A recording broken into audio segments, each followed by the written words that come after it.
Of the Wizards, the site of tonight's game. Wizards are clinging to a top 4 seed in the East, with the Sixers only a game behind. Oh, it's going to be good. That's where we find our own Cassidy Hubbard. Hey, Cass.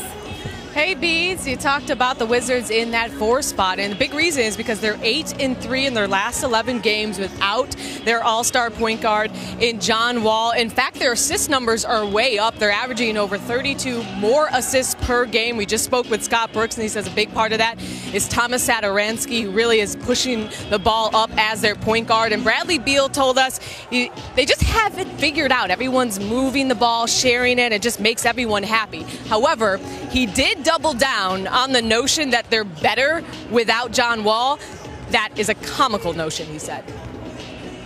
Well, John is a huge part of our organization, a huge part of our success. You know, this is his 8th year, and for us to say that we don't need him is really, that doesn't even make sense, you know. So we realize that those are big shoes to fill. You know, he's an all-star. You know, he's a great player. He brings it on both ends of the floor, and so in his absence, everybody has to step up. And certainly a lot of people will have to step up down the stretch here. The Wizards have the toughest remaining schedule in the East. I mean, they have 4 national games this week. They're going to be, I already told Scott Brooks, you're going to be sick of my face because I'm going to see him again on Wednesday. So with John Wall not coming back for another 3 weeks, Jalen, what does this team need to focus on heading into that playoff hunt to maybe make some noise in the postseason? The basketball, Cassidy, seems to be a magnet for players. They seem to run faster. They seem to get to their spots. They seem to want to play defense when they feel involved.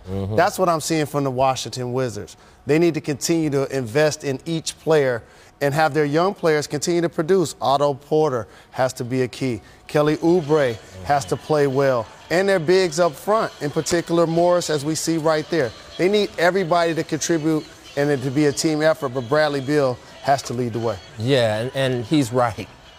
They need John Wall. Absolutely. Are you kidding me? Like, I remember him running by you guys in games, and your heads were down and elbows was up, and his legs are just running, and his face is calm, and he's just laying.